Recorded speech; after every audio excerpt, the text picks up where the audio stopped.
Assalamualaikum warahmatullahi wabarakatuh. Good morning. Untuk hari ini kita akan membahas tentang konsep MOIS pada luka kronisnya. Ini sangat berefek sekali pada proses penyembuhan luka kronis. Misal dari beberapa penyakit-penyakit untuk luka kronis itu biasanya dari venous leg ulcer, kemudian ada pressure ulcer, kemudian diabetic foot ulcer. Itu untuk para luka-luka kronis yang ada di Indonesia yang mungkin lebih familiar itu terkait tentang dekubitus, luka kaki diabetik, dan luka vena dan arteri. Biasanya itu yang mungkin ada di Indonesia. Tapi kemungkinan besar juga banyak juga luka-luka akut yang bisa menjadi luka kronis karena proses penyembuhannya yang lama seperti itu ya. Oke, kita hari ini akan bahas tentang konsep MOIS pada luka kronis ini. Di luka apa saja komponennya, dan bagaimana cara memanajemennya seperti itu ya. Oke, perkenalkan saya Burhan ya.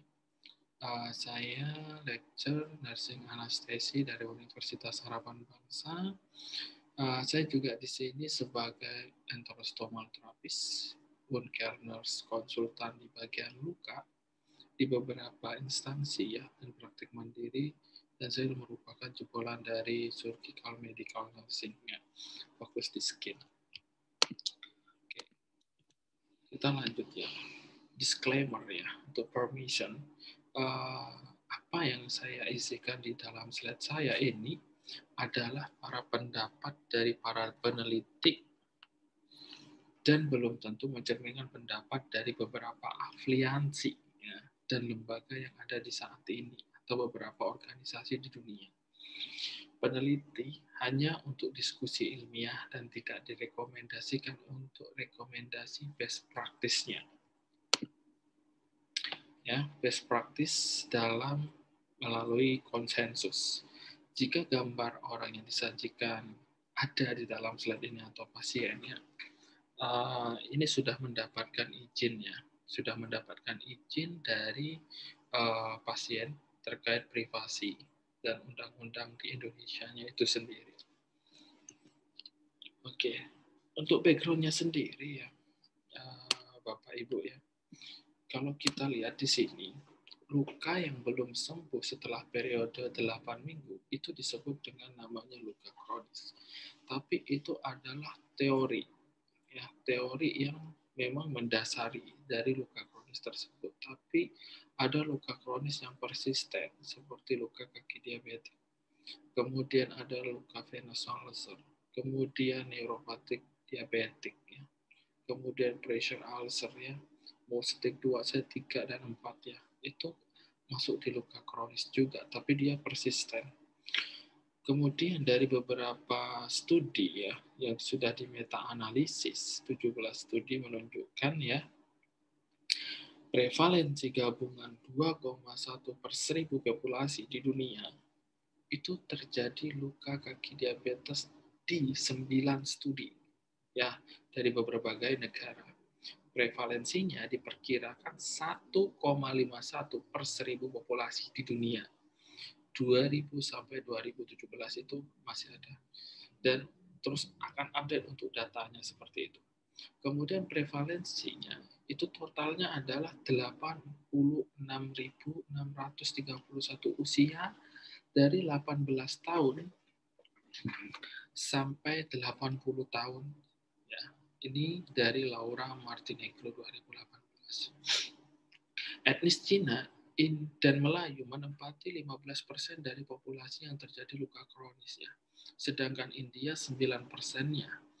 Pada tahun 2017 ini di usia 80 dengan 112 luka pada vena atau yang disebut dengan flus, 522 luka dengan arteri dan 1876 luka diabetic foot ulcer dan 3.766 pressure ulcer Dan yang terakhir ini 4.407 untuk setiap luka kronik dengan min rata-rata 15% per 100.000 orang per tahunnya. Ya, jadi dari data ini harusnya para perawat ataupun dari medical doctor atau dokternya sendiri harusnya sudah berkembang untuk kompetensinya dan sainsnya, ya, karena di keperawatan tidak hanya memunculkan teori tapi sains, art, dan skill, ya. Jadi semuanya harus ada. Ditambah lagi dengan research, dia akan menyempurnakan dari beberapa kompetensi atau beberapa hipotesis atau standar operasional prosedur yang ada di tempat Bapak Ibu bekerja. Ini adalah gambaran dari luka kronik, ya. Ini adalah slug, ya. Ya, slug ini adalah jaringan nekrotik yang berbentuk dengan cair, ya, seperti bubur, ya. Warnanya ada yang coklat dan juga ada yang masih hijau, ya. Tergantung seberapa infeksinya di situ dan apa jenis bakteri yang ada di infeksi tersebut. Contohnya seperti ini, luka kronis yang tidak sembuh-sembuh di dunia, ya, mempengaruhi jutaan pasien setiap tahunnya dan berpengaruh signifikan terhadap morbiditas kecacatan dan mortalitas dengan adanya komorbid. Sedangkan semakin tingginya terjadinya luka kronik ini, maka beban ekonomi dari pasien dan keluarga akan meningkat. Sehingga apa? Penurunan kualitas hidup dari pasien karena dia terlalu stres, ya, atau cemas terhadap ekonominya yang semakin hari semakin turun. Sehingga peningkatan risiko kematian bagi pasien juga tinggi gitu. Ya, karena anxiety tadi. Luka kronis yang non penyembuhan ini, komplikasi terkait mempengaruhi mortalitas hampir 15% di dunia, ya, atau sekitar 8,2 juta pasien pada lansia, obesitas, dan diabetes. Ya.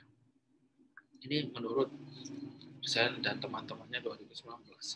Penyebab yang mendasari sering termasuk ulkus kaki diabetes, luka kaki vena, infusisiensi arteri, dan ulkus tekan. Ya, ini adalah luka-luka kronik yang persisten, ya.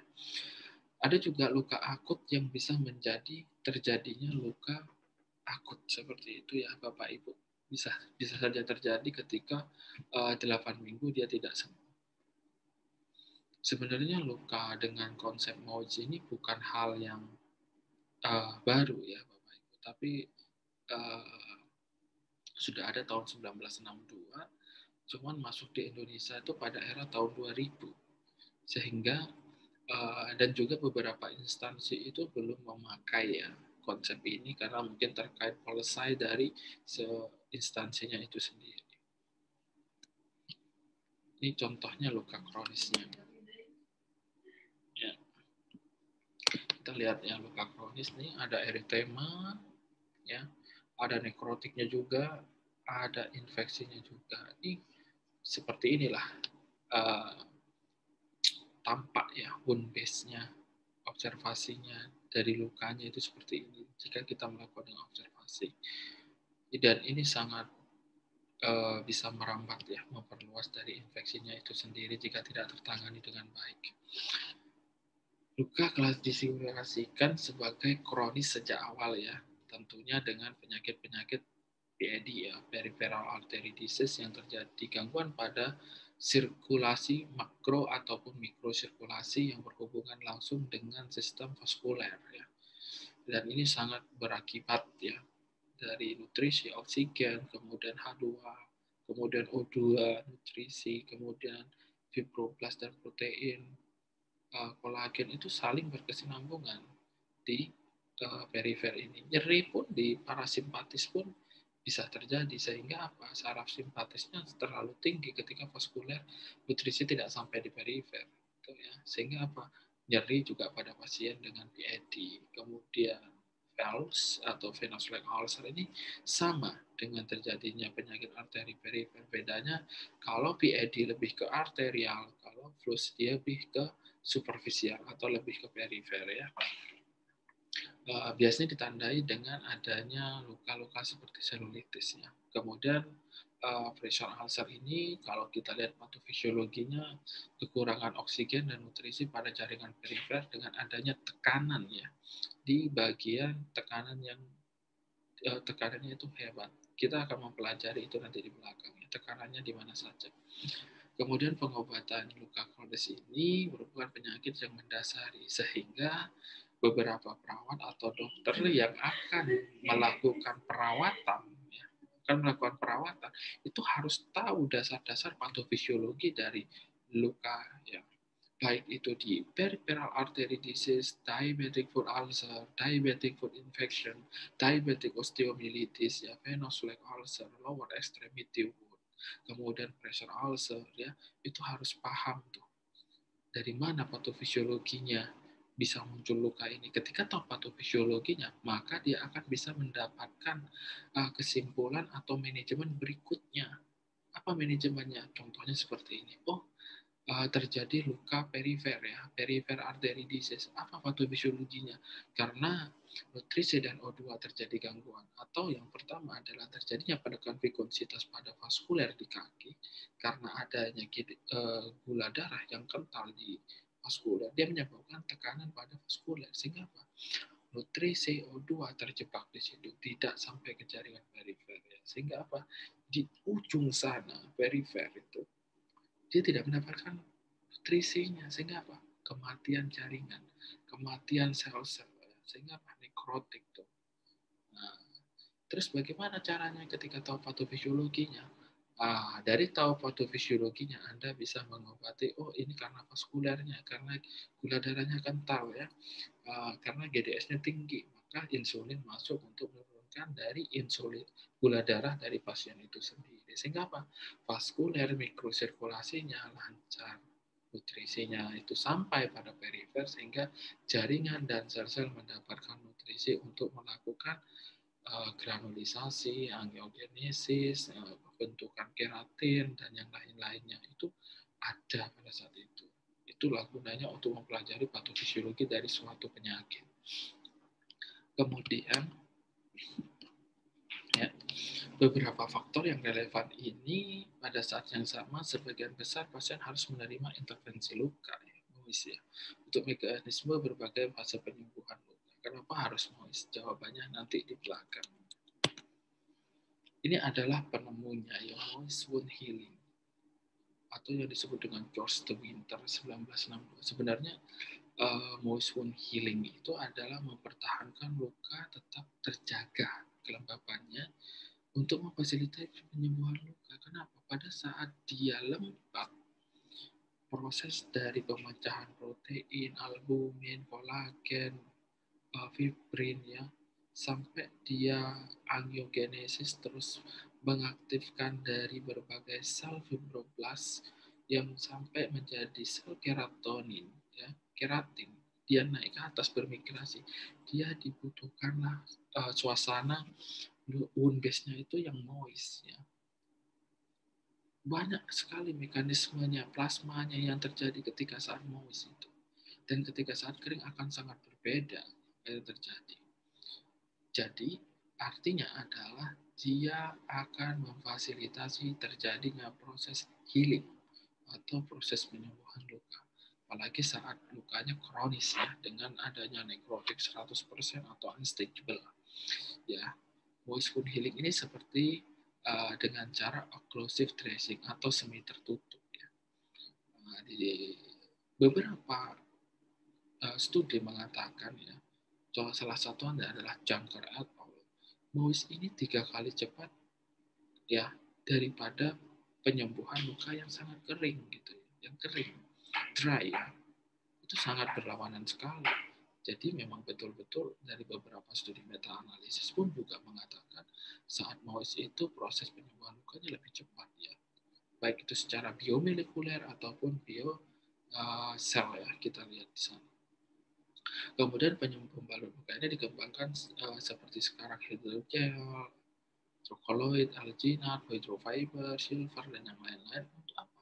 Kalau mungkin dulu pembalut luka atau dressing itu hanya untuk penutup, tapi kalau untuk sekarang adalah support dari proses penyembuhan itu sendiri. Karena di dressing itu sudah ada DACC, kemudian ada polyhexanid, octidin, kemudian dexamethasone, ya. Yang paling bagus adalah yang terbaik adalah Sirvel, atau nama kimianya adalah EG, ya. Sampai sekarang tidak ada penelitian yang mengatakan bakteri tidak akan mati ketika diberikan silver seperti itu. Maka di ruang OK pun untuk proses dari alat-alat instrumen pun dia memakai silver. Kenapa? Tidak akan ada bakteri nempel pada silver itu. Ya, oke. Apa manfaat dari MOIS itu? Ya, satu, menghasilkan proses penyembuhan yang lebih cepat. Ya. Tentunya yang paling terpenting adalah autolytic debridement. Untuk para perawat biasanya terkait undang-undang keperawatan 2014 dan 2019 yang perawat itu masih belum bisa melakukan tindakan standar operasional prosedur invasif. Maka ini adalah pilihan satunya, pilihan terbaiknya. Dan ini dari beberapa jurnal melihat ya, eksistensi dari autolytic debridement sama surgical debridement itu masih bagus dari autolytic debridement, ya, dengan nilai beda min 0,001, ya. Kemudian yang kedua, mengurangi sakit. Tentunya ketika kita kalau di pengalaman kita di puskesmas atau di hospital, ya, ketika pakai kasa saja itu kasa lengket sekali tuh. Kalau kalian ambil, ya, Bapak Ibu ambil di situ, maka apa yang terjadi? Pasien nyeri. Satu, ketika dia akan melakukan perawatan luka berikutnya, dia akan anxiety, cemas, takut. Ya. Sehingga apa? Diperlukanlah proses yang lembab. Yang kedua, ketika dia sudah lengket banget tuh sama wound base, diambil, dia akan berdarah. Proses angiogenesis pecah. Ya. Jadi apa? Mengalami delay, keterlambatan yang harusnya 8 minggu selesai, dia bisa jadi 9 atau 10. Begitu. Kemudian support dari migrasi keratinosit, ya. Keratinosit ya yang di bagian epidermisnya. Epidermis ya di bagian atas. Dia fungsinya apa?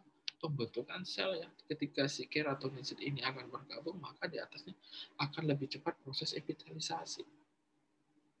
Ya, pada saat kalau kita mengacu di poin 2, keratinosit itu lebih cepat bermigrasi pada saat dia posisinya lembab, ya.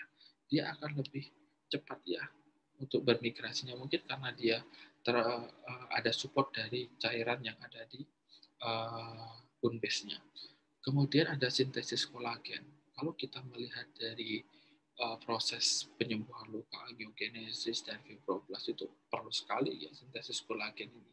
Kolagen ini akan lebih cepat mekanismenya ketika saat dia lembab. Ya.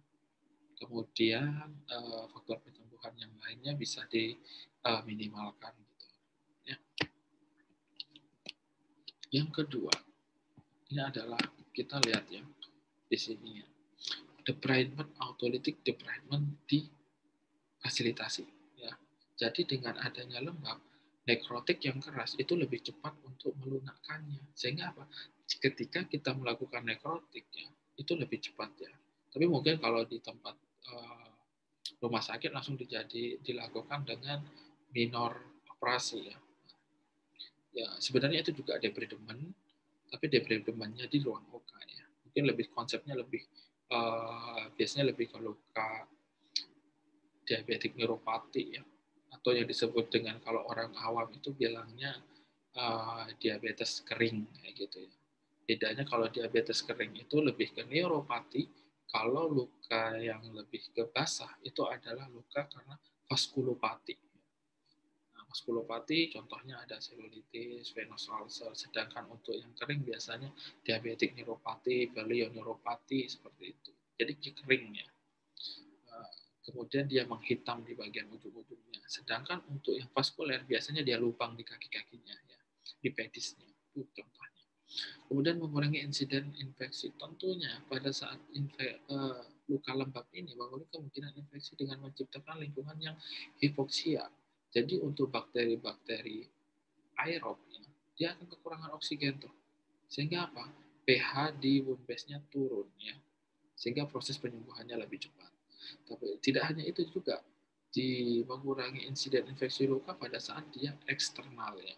Ketika dia pipis, ketika dia BAB, ketika dia keluar, kan sudah tertutupi. Estetikanya juga dapat. Sehingga apa? Lapisan dari eh, penutup luka biasanya itu ada 3 layer sampai 4 layer ya, antara primer dan sekunder itu. Sehingga apa? Untuk lalat ataupun dari E. coli, dari pipis ataupun dari bakteri-bakteri yang ada di tempat kamar mandi itu tidak sampai ke wound base, sehingga apa? Terjadinya maggot atau munculnya belatung atau infeksi E. coli atau Pseudomonas itu lebih turun ya. Dia dapat mengurangi di situ. Nah, kemudian yang terakhir adalah mempertahankan faktor pertumbuhan dalam cairan luka. Tentunya ya, dalam proses dari moist itu sendiri membutuhkan faktor pertumbuhan yang dipertahankan sehingga memperbaiki jaringan lebih cepat. Kemudian merangsang sintesis kolagen tentunya ya. Ini kalau kita melihat dari posisi gambar yang sebelah kanan ini ada kolagen, kemudian ada fibres. Dari kolagen ini akan mensupport terbentuknya fibroblast atau sel-sel yang untuk mempercepat proses angiogenesis. Yang kemudian dia akan terus meningkat dan bertumbuh aktivitasnya sampai dia mempercepat proses dari keratinosit bermigrasi antara kanan dan kiri atau atas dan bawah ya, dia akan cepat bertemu migrasi sehingga apa? Proses epitelisasinya lebih cepat seperti itu. Beda ketika kering, dia keratinosit lebih masuk ke dalam untuk menguatkan si akar.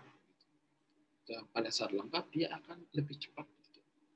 Kemudian mengurangi rasa sakit tentunya ya, pada saat moist itu sudah saya jabarkan tadi, pada saat moist itu lebih mengurangi rasa nyeri pada saat proses perawatannya karena uh, melakukan nekrotomi, kemudian membuka balutan itu lebih moist ya, lebih cepat.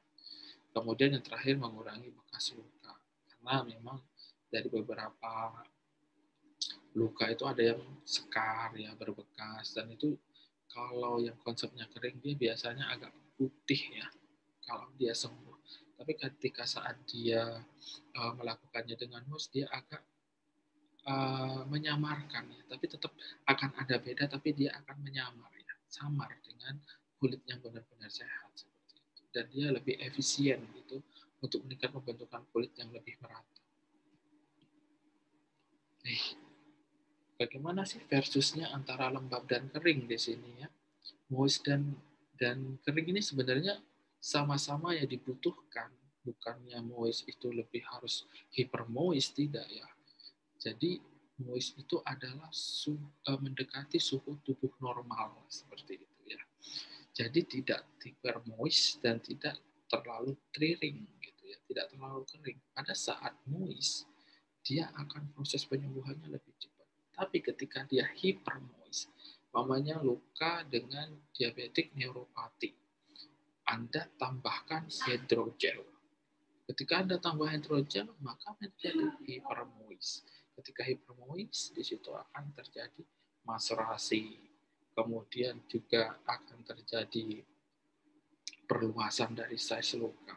Kemudian yang terakhir adalah bisa menyebabkan hipergranulasi. Dan hipergranulasi manajemennya beda ya. Bisa bebat dari pembalut balutan juga balut tekan, ataupun bisa melakukan nekrotomi pada hipergranulasasinya itu sendiri. Ya, kemudian moist merupakan fisiologis normal. Sebenarnya itu adalah fisiologis yang normal kalau moist itu. Bukan suatu tambahan dia biar lebih cepat, tidak. Mengapa harus perlunya dressing? Karena dia akan mendekati suhu tubuh yang normal di situ. Semua teknologi dari dressing atau modern dressing itu ingin mendekati suhu normal dalam tubuh. Ada beberapa jurnal bilang ya, bahwasannya suhu tubuh manusia yang turun pada saat luka itu dari biomolekuler menyatakan bahwa ya, suhu 2 derajat Celcius itu akan mengurangi proses penyembuhan sebesar 3 sampai 4 jam. Ya, 2 sampai 4 jam di situ. Jadi apa yang seharusnya sembuh dalam 12 jam dia menjadi bertambah. Ya, ditambah 4 jam bisa menjadi 16 jam. Tapi itu kalau luka akut, coba kalau luka kronik itu bisa berjam-jam seperti itu. Sedangkan untuk dry wound care ya, atau lebih ke proses penyembuhan luka yang kering, itu terjadi pengeringan jaringannya. Sehingga apa? Keratinosit, fibroblast itu untuk melakukan angiogenesis dan biomigrasi itu terjadi delay, terjadi masalah di situ untuk melintasi permukaan luka vaskuler itu. Ya, makanya yang lembab itu lebih baik daripada yang kering. Gitu. Ya. Nah, yang kedua ini adalah tentang best practice-nya. Penyembuhan optimal terjadi ketika suhu mendekati suhu tubuh normal. Ya.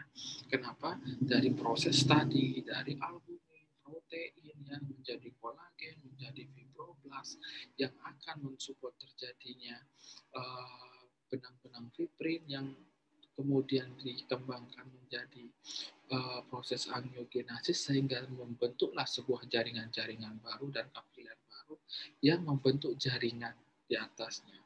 Dan di jaringan di atas itu juga perlu pada suhu normal sehingga granulisasi meningkat. Ketika granulisasi meningkat, maka keratinosit itu akan bermigrasi untuk bertemu. Sehingga apa? Yang kita sebut dengan epitelisasi. Seperti itu ya. Ini pada suhu derajat 20 derajat Celcius, ini akan menunda penyembuhan luka sampai 4 jam. Ini sungguh benar-benar harus dipahami konsep ini. Kemudian mendinginkan luka. Biasanya pada pasien-pasien atau masyarakat awam terjadi luka, itu biasanya didinginkan. Ya, ini salah konsep. Ini harus diedukasi karena pada saat dia dingin, ya, dia akan menurunkan oksigen atau reaksi oksidatif dari oksigen itu akan turun sehingga di daerah perifer yang terjadi luka dia tidak mendapatkan nutrisi dan oksigen sehingga apa? Pucat ya pada daerah-daerah perifer lukanya.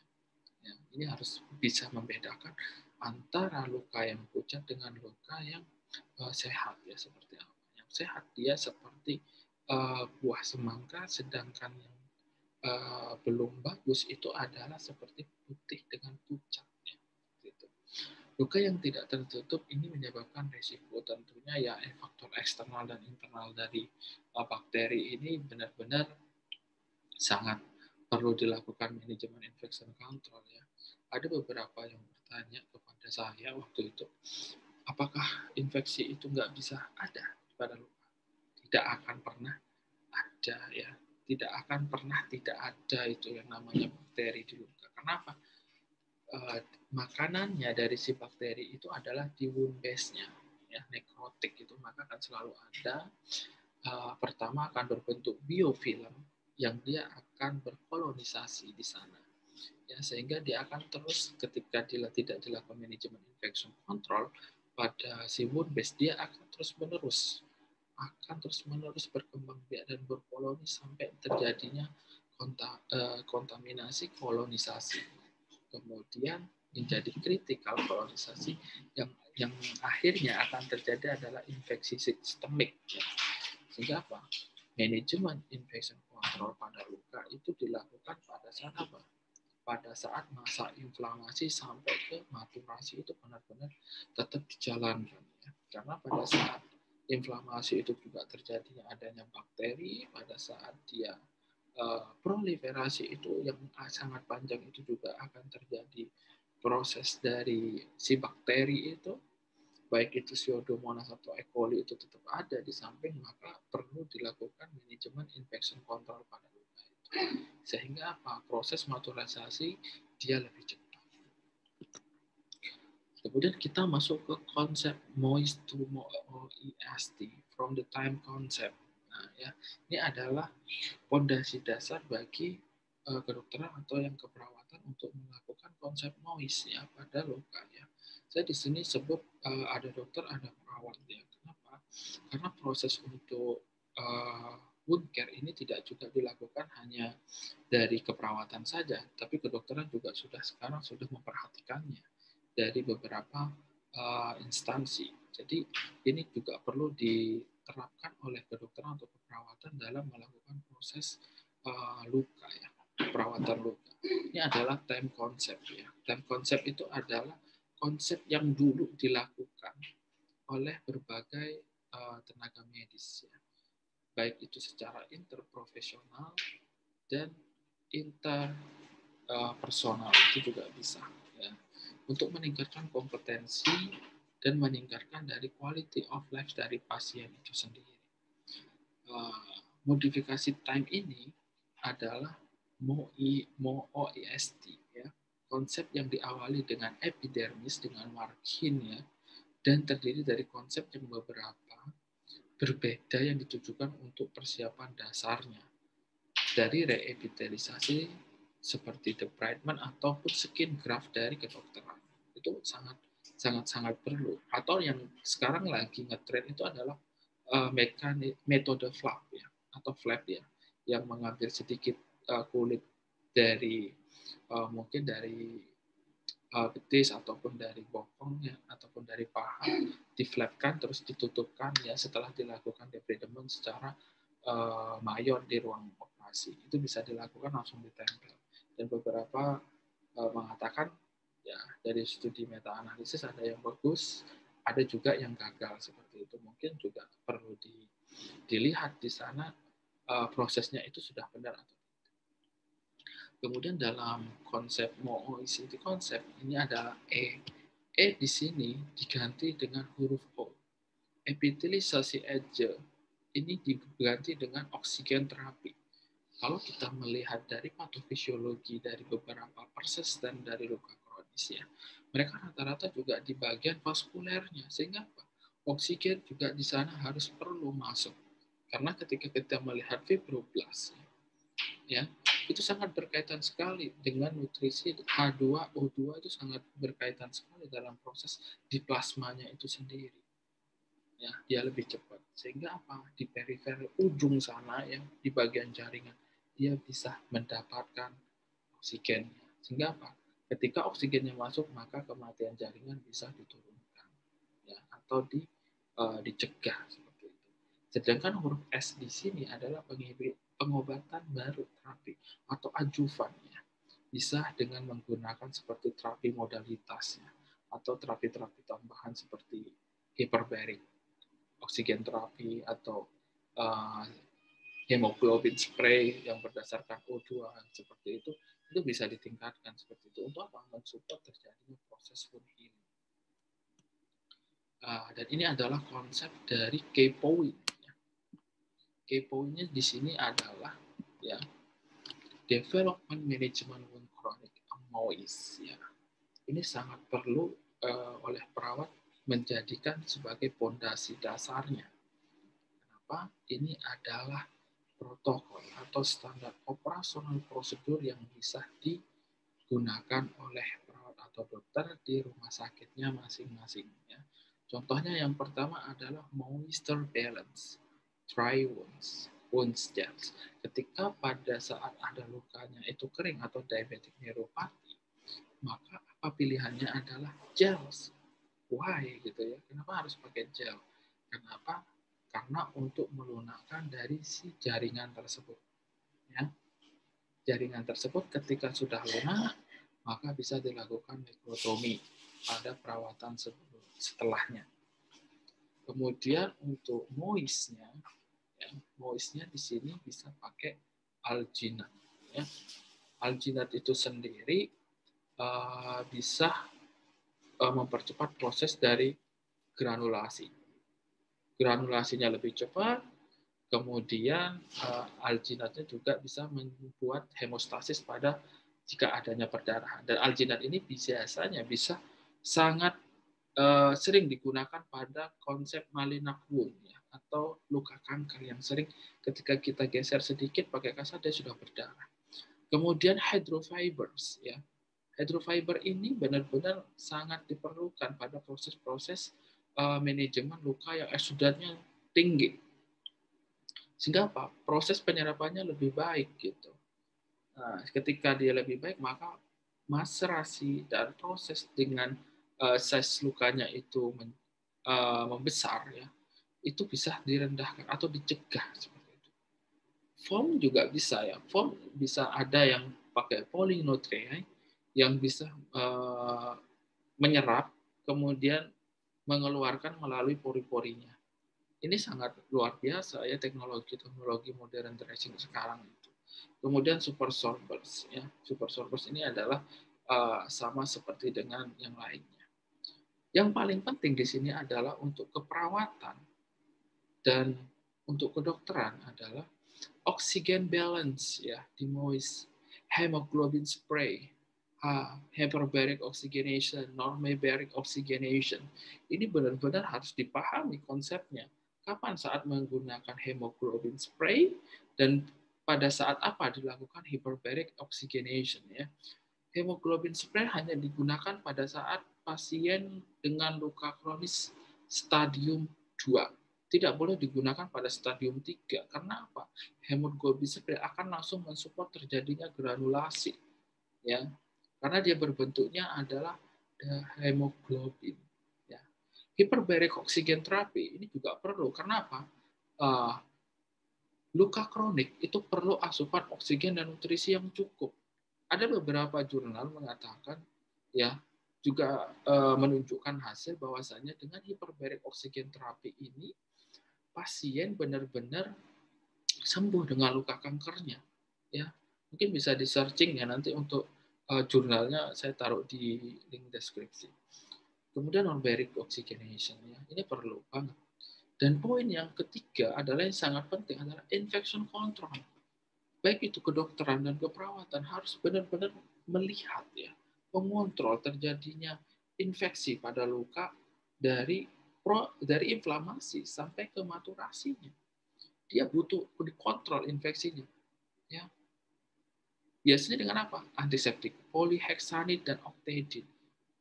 Ya, dari jurnalnya ya, dari polyhexanid dengan biomolekuler dan bioselnya, dengan mikrobiologinya juga dia mengatakan menunjukkan hasil bahwa dengan polyhexanid dan octadine dia akan reduce bakteri ya, baik itu Pseudomonas ataupun E. coli. Ya. Kemudian medical honey ini juga bisa menjadi pilihan ya, karena di sana juga ada antibiotik, ada antioksidan, ada B kompleks ya. Jadi dia bisa untuk mengontrol infeksi.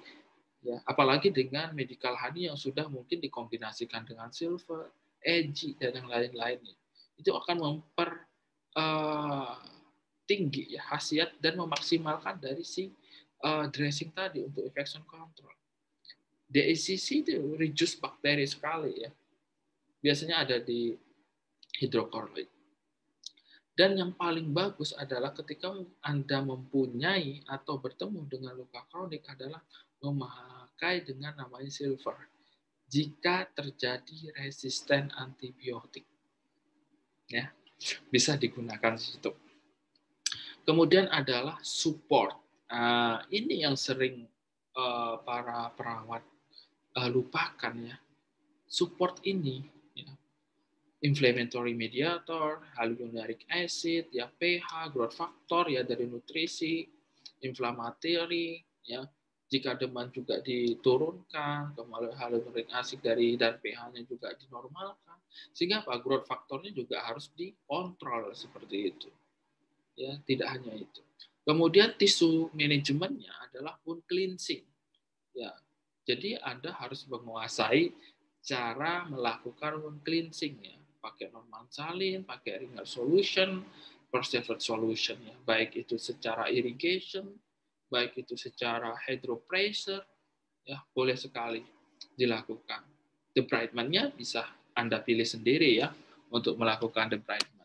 Bisa dilakukan dengan autolitik, bisa dilakukan dengan biosurgical jika Anda dokter, jika Anda perawat melakukan praktek mandiri di rumah, ya lakukan dengan autolitik, itu akan lebih aman jika Anda melakukannya ya. Kemudian surgical ya, untuk kedokteran ya bisa dilakukan di operasi ya. Biosurgical bisa juga melakukan dengan cara maggot atau ataupun yang lainnya. Enzimatik bisa, dengan herbal juga bisa. Kemudian yang terakhir dengan mekanikal atau dengan debridement. Ini menurut Desemon ya 2017. Kita akan melihat nih, ya akan melihat dari proses keseimbangan kelembabannya. Kalau kita melihat dari proses lembab ini sendiri di gambar tersebut ya, pada saat dry kering ini terjadi dry dermis ya. Di sini sangat apa ya namanya ya, jomplang banget gitu ya. Sedangkan pada saat moist ini tidak ada 2 layer, sedangkan di sini kan ada 2 layer, di sini cuma 1 layer aja dari dermis dan epidermisnya. Dan dia lebih support sekali ya untuk terjadinya epitel. Kemudian kalau lihat dari yang berwarna, nih, kalau yang berwarna lebih kompleks di sana ya kalau kita melihatnya. Ketika pada saat dry wound healing, dia terjadi kerusakan ya di sini nih. Dan dia terus terjadi inflamasi. Dan epitelnya sedikit sekali. Kenapa epitelnya sangat sedikit sekali? Karena di sini arteri dan venanya itu terjadi gangguan. Dia tidak menyatu. Karena arteri dan perifer itu harusnya memang menyatu untuk proses apa ya namanya ya? Untuk proses untuk pembagian O2 dan oksigennya itu terus berkesinambungan. Ya. Sehingga apa? Oksigen masuk, ya, CO2-nya keluar, oksigen masuk, CO2-nya keluar, oksigen ingat. Di sana oksigen itu selalu berkaitan dengan namanya sel darah merah atau hemoglobinnya. Sehingga apa? Dia akan mempercepat proses dari epitelisasi. Ya. Sedangkan di sini dia putus di sini. Sehingga di sini dia epitelisasinya itu akan lambat, dia akan menyampaikan sel-sel di epitelnya itu juga lama, sehingga apa? Prosesnya lebih lama daripada saat moist wound healing seperti itu. Maka benar-benar harus dipahami konsep moist itu lebih mempercepat daripada saat kering ya. Oksigen ya tadi dari moist. Oksigen ini merupakan sesuatu hal komponen penting yang seringkali dilupakan oleh para perawat dan para dokter. Kenapa? Kalau kita lihat di sini, proses terjadinya nekrotik, contohnya pada diabetic foot ulcer ataupun diabetic foot neuropathy, dia mulai dari kekurangan oksigen dan nutrisi pada daerah perifer. Ya. Sehingga apa? Terjadilah hipoksia, kekurangan oksigen pada jaringan perifernya. Ketika kekurangan, maka apa yang terjadi? Kematian sel. Sehingga apa? Kematian jaringan. Yang paling nanti buruknya adalah nekrotik di perifer. Ya. Muncul tuh hitam dulu, hitam-hitam di kaki biasanya di pasien diabetes. Kemudian lama-lama menghitam, nyeri, ya. Kemudian lama-lama ada nanah. Seperti itu contohnya.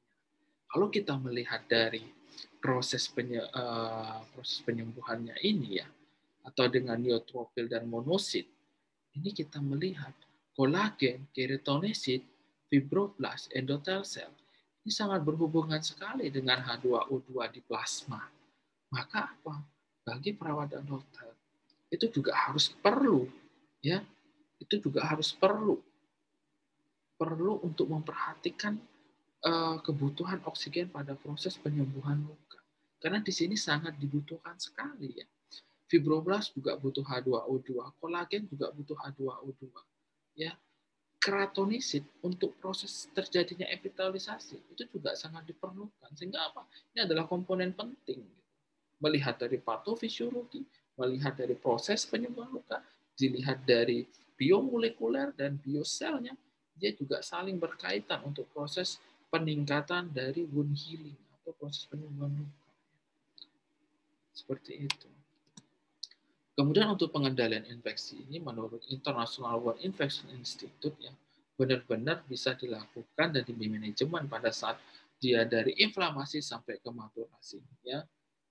Bisa nanti dibaca untuk dari International Wound Infection Institute terkait tentang guideline dan SOP-nya bagaimana pada saat tahap 1, tahap 2, tahap 3, tahap 4. Tapi saya ambilkan secara detailnya adalah secara intinya bisa dengan untuk antiseptik sebagai wound cleansing, polyhexanid, dan optidin ya. Ini sebagai luka efek dengan antimikroba yang mengandung perak, silver yang mengandung diakyl carbonyl klorida di ACC, reduce to bacteria, to the prevent, to the treatment for the luka kronis. Nah, yang terakhir adalah support.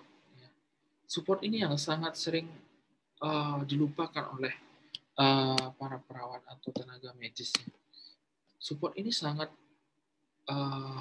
berefek sekali ya pada proses penyembuhan luka dari luka kronis pada pasien ini.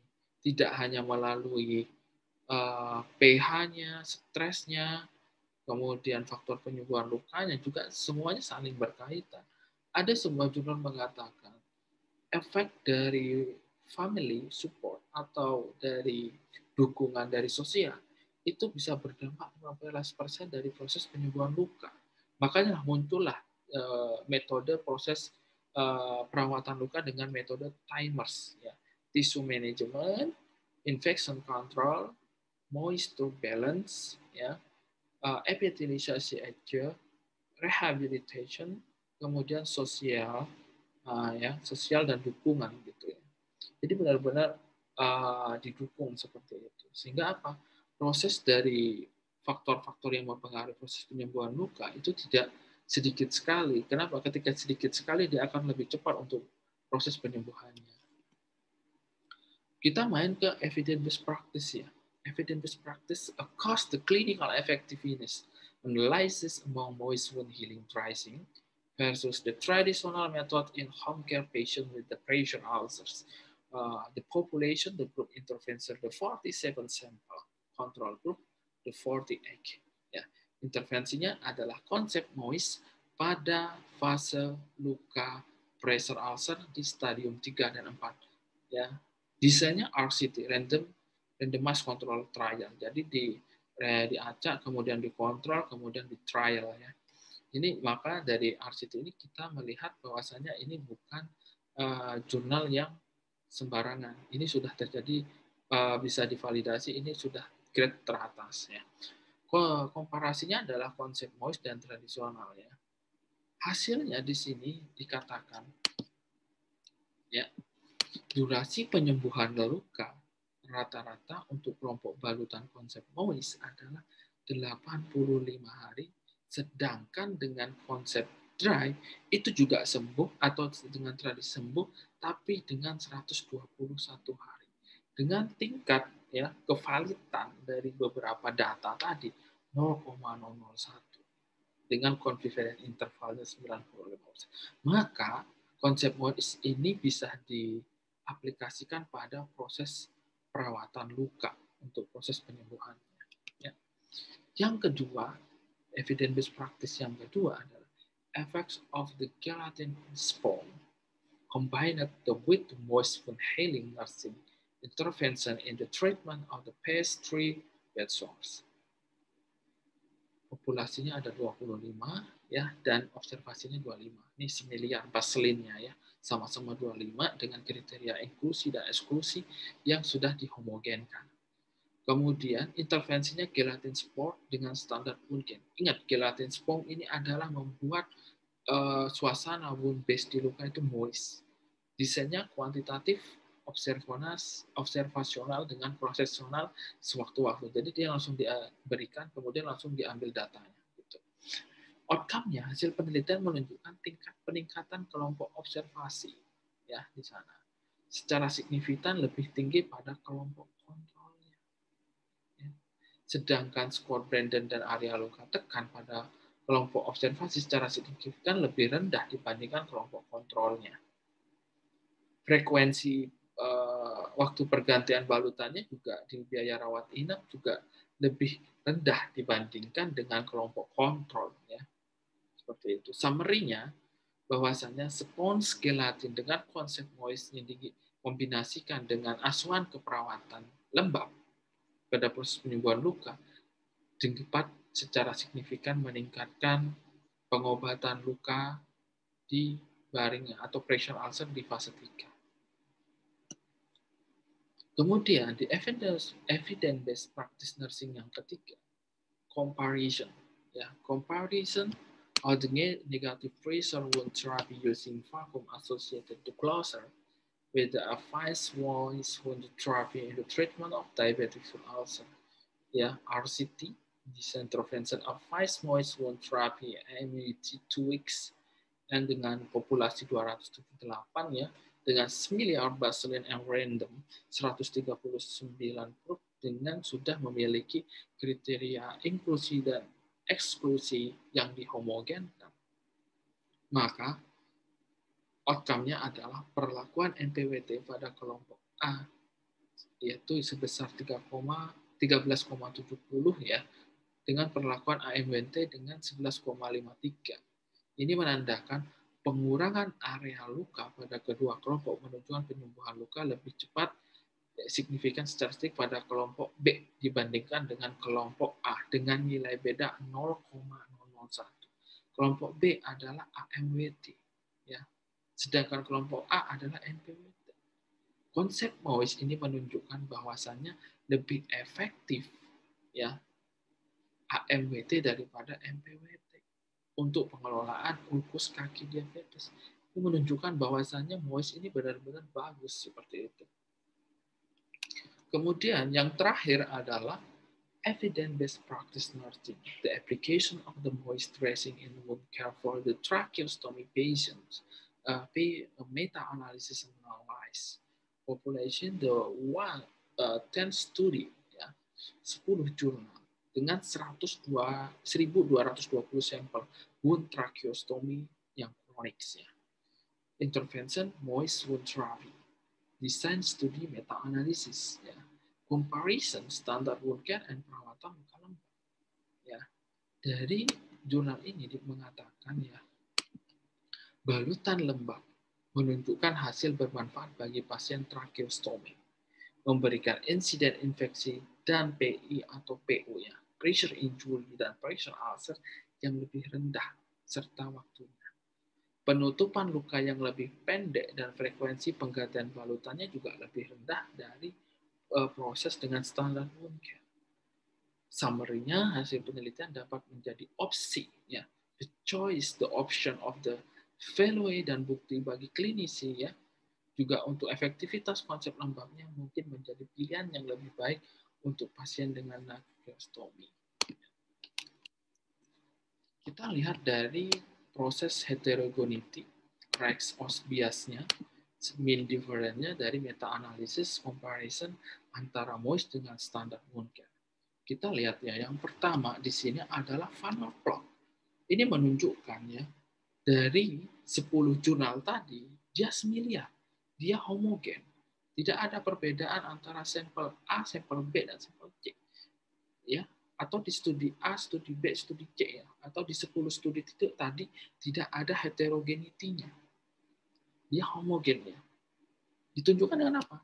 Dia masih ada di dalam lurus ya, garis dari yang bentuk segitiga. Artinya bisa dilakukan proses meta. Ya.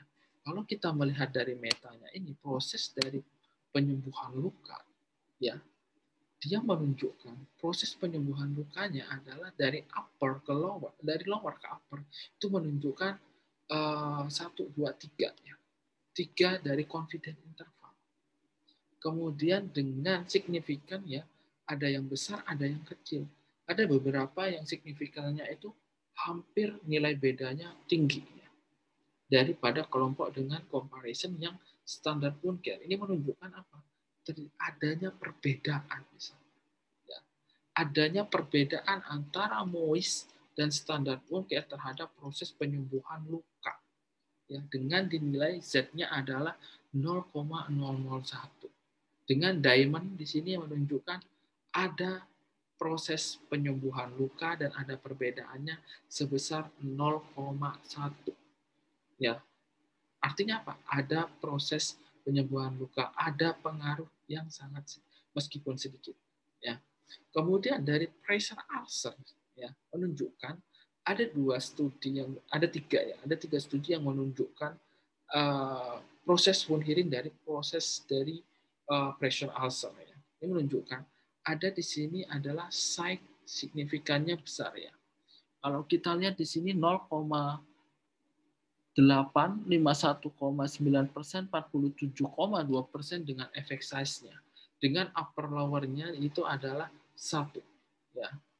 Kenapa di sini? Dengan perbedaan 0,001 ini menunjukkan ada juga proses penyembuhan lukanya. Dengan nilai pengaruhnya adalah min 2 paling turunnya, paling efeknya. Ini menunjukkan bahwasannya ada proses penyembuhan, ada proses pengaruh dari terhadap intervensi MOIS ini terhadap dengan dikompetkan dengan standar wound care. Kemudian dari rata-ratanya kita lihat ya dari 3 jurnal ya, Feng kemudian Weng ya, berarti 2 jurnal, tapi di sini ada beberapa variabel menunjukkan dia juga ada beda di sana. Ada pengaruh dengan nilai 0,001. Ini menunjukkan bahwa beberapa dari negara-negara lain juga melakukan konsep MOIS pada proses perawatan luka, sehingga apa? Proses lukanya lebih cepat sembuh dibandingkan proses dengan melakukan intervensi standar wound care seperti itu. Maka diperlukan telaah-telaah yang baru sehingga apa? Konsep MOIS ini bisa diterapkan di berbagai instansi khususnya di Indonesia seperti itu. Sehingga mereka tidak denial ya. Sebenarnya mungkin tidak denial ya, mungkin terkait aturan atau terkait dengan SOP yang ada dari rumah sakit itu sendiri. Sehingga ketika setiap instansi atau praktik mandiri itu melakukan perawatan lukanya menggunakan MOIS, maka derajat dari quality of life dari pasien itu akan meningkat dari health-nya. Oke, kesimpulannya adalah manajemen perawatan luka lembab, penyembuhannya lebih cepat, mengurangi rasa sakit, mendorong transmisi uap, mensupport debridement authority atau memfasilitasi dan selalu mengontrol infeksi kontrol dari inflamasi sampai maturasi. Yang kedua, konsep MOIS itu bukan berarti hanya MOIS di dalamnya, hanya lembab. Tidak, ada beberapa komponen-komponen tertentu yang harus dilakukan. Contohnya seperti tadi, infection control, kemudian dukungan dari oksigennya, ya, sehingga apa proses penyembuhan lukanya lebih cepat. Kemudian supportnya dari sosial dan family, kemudian pada saat dia terjadi wound cleansing ya, atau melakukan wound cleansingnya pakai dengan cairan antiseptik, sehingga apa proses dari wound cleansingnya itu lebih bersih daripada yang pakai dengan cairan biasa ya, sehingga apa ini akan membuat sebuah protokol baru yang mencakup ide-ide dari time concept yang dikembangkan menambahkan aspek baru bagi keperawatan atau yang kedokteran jika memakai dengan MOIS ini ya. MOIS ini secara sistematis dengan menggunakan kemajuan ilmiah dan teknologi terbaru yang ada sehingga apa? Quality of life dari pasien itu meningkat ya. Seperti itu. Oke, ini referensinya. Pesan dari saya tetap lakukan best practice ya. Guideline, konsensus, standar operasional prosedur dari organisasi ya. Contohnya dari Eropa Wound Management, WCTN, WOCN ataupun beberapa dari WHO ya dengan konsep-konsep yang ada sehingga apa? Dari beberapa standar operasional prosedur itu dengan skillnya, kompetensinya ditingkatkan, maka akan menunjang dari kompetensi perawat dalam merawat luka sehingga apa proses penyembuhan lukanya itu lebih cepat ataupun sesuai dengan hari atau fisiologis penyembuhan lukanya seperti itu sehingga tercipta kompetensi yang meningkat seperti itu. Itu saja dari saya. Jika ada kesalahan saya mohon maaf. Assalamualaikum warahmatullahi wabarakatuh.